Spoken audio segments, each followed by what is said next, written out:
Hi everyone. You go. Go.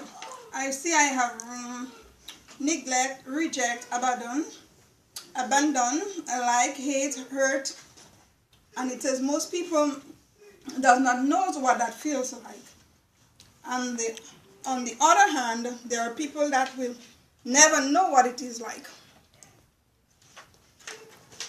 Good. This is about me personally. I am not speaking for someone else. I'm speaking about myself. I have been through a lot knowing myself as a kid. Growing up on the street without a mother, without a father. You want to talk if it hurts? I would not answer that since my both parents are alive. But having my personal kids, I would never let them walk down that aisle. Being on the street, being left, being neglected, making them feel what it is to be hurt by others. In life, without a mother, father love, brother love, sister love, it hurts. It hurts. Wow. Just can go back down memory lane and I see myself running across that street. Almost get hit by a vehicle. See myself, because of me, a family was destroyed. Because when this man met my first adopted parent, he left his personal wife just to help this lady to bring me up. Time has passed me by.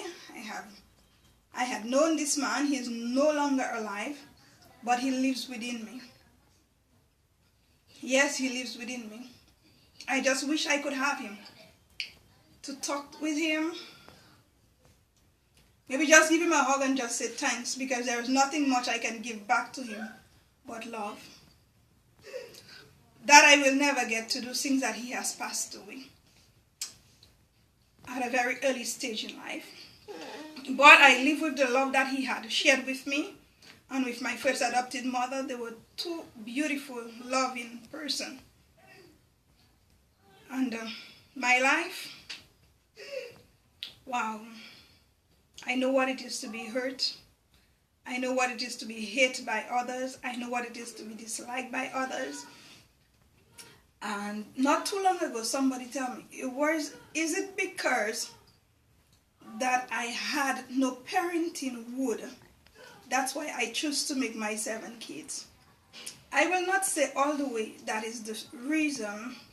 Making my kids is not the reason of me not having my family, but it is a reason that I would have been secured by love that is really what is mine, since I did not grow up with my own mother and father, my own brothers and sisters.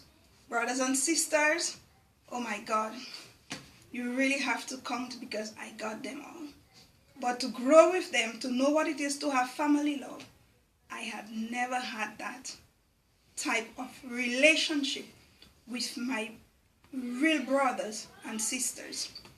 Anyway, we passed that side and we moved on. To be neglected, oh my God, it is hard. It is hard. I would not even neglect an animal.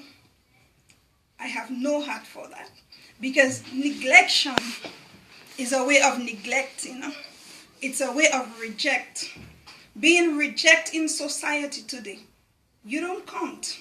Nothing that you do does count. And it matters not how much you maybe will try to make friendship. It matters not how much you will try to give your all. It is just never enough. Some people take you for granted. Some people, just because they know your status of being a child, they still hold you up and worth you up to that level. Okay. No. most of you might be listening to me because you have been through that road. Now, my neglection in life or rejection in life did not stop me from moving. I had come from Dominica, where I know only misery. Misery.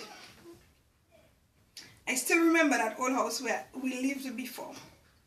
Me and my other adopted sister with that same first adoptive mother.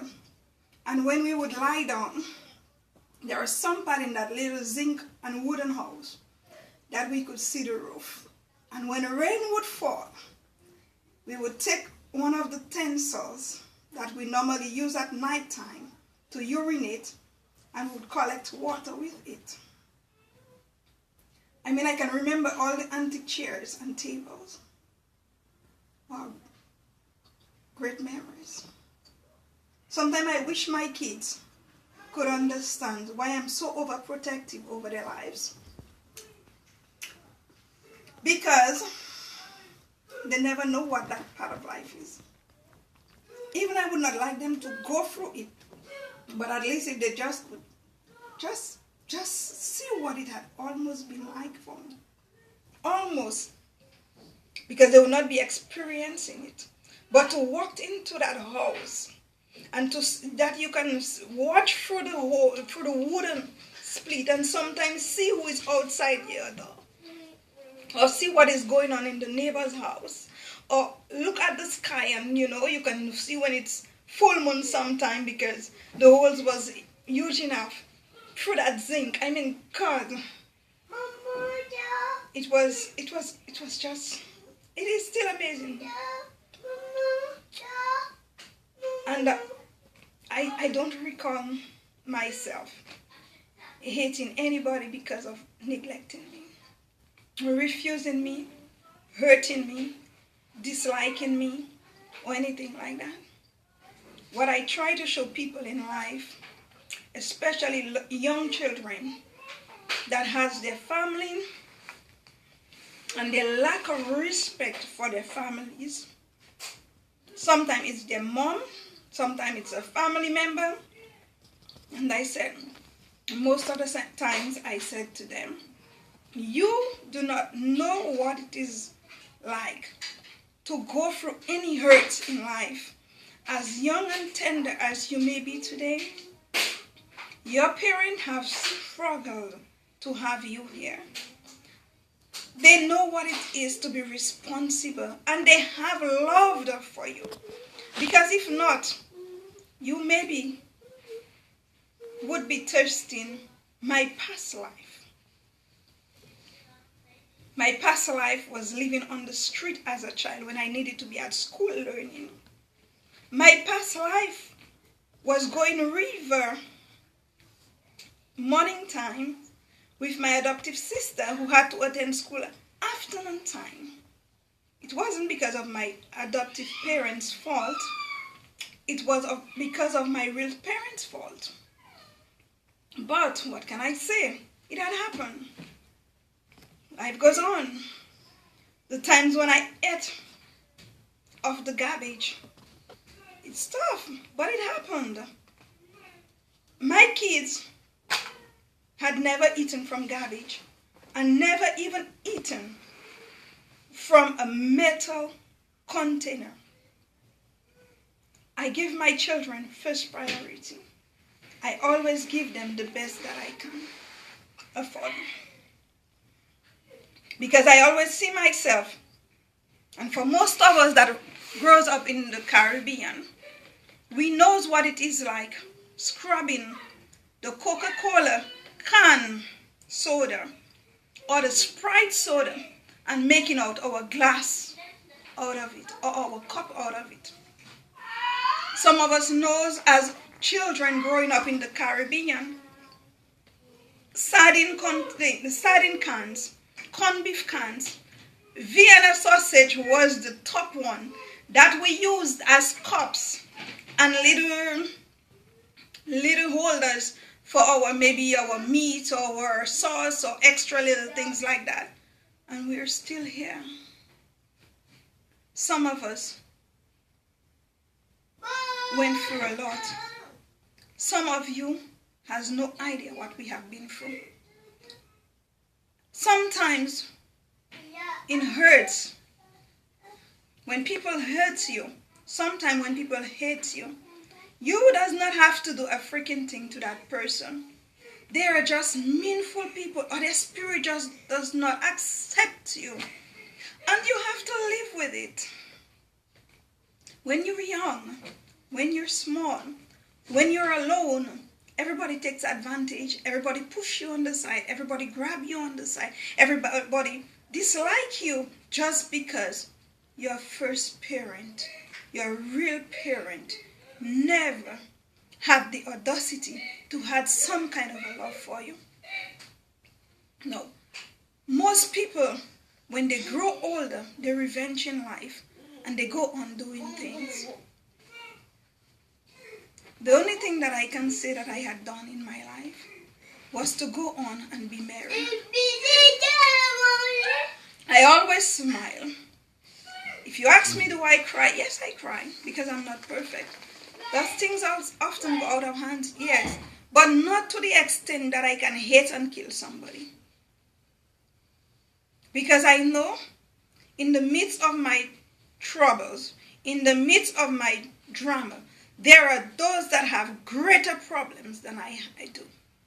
There are those that are struggling with greater pains than I have. I may have been misused or abused. I had maybe been neglected, rejected, or never had love. I had been in the hospital years. I remember my first adoptive father walking up the stairs of Princess Margaret Hospital to the children wards, where the doctor had proclaimed me few days before my death. Let me tell you something. If God proclaimed life over your death, there is no weapon that the enemy will plant and can take you out from this world. The enemy is a liar, and he cannot steal your life. Do not make what your mother, father, or did to you make you a bitter, sour person in this world. My adoptive father came up visiting me. This time of that period of time when he was coming up, he had a sore on his right leg. He used to love alcohol, and he knocked his foot on the step and fell down. And I was all the way to the corner of that hospital room. And man, I heard this man screamed out, and he would often call me Samo. And I heard he say, "Oh my God, Samo, I come in to see you, but I get hurt." And I think there was drips. And there were other things hooked up on me. But when I heard that voice on the other side scream out Samo, I said, "Papa, Papa, Papa Rivas, I'm here." And I run out from my room and get to the entrance of that hospital. I never think I would have. I think I was healed by that time. I had grown strong, and we hugged each other while the nurse came and they separated us and screamed after me and took him in and dressed his bandage while it bleeds and the blood run his feet down. And afterward we get back happily like we were Papa and Samo. That's my beautiful story about that family. I'll continue and give you the best out of that story.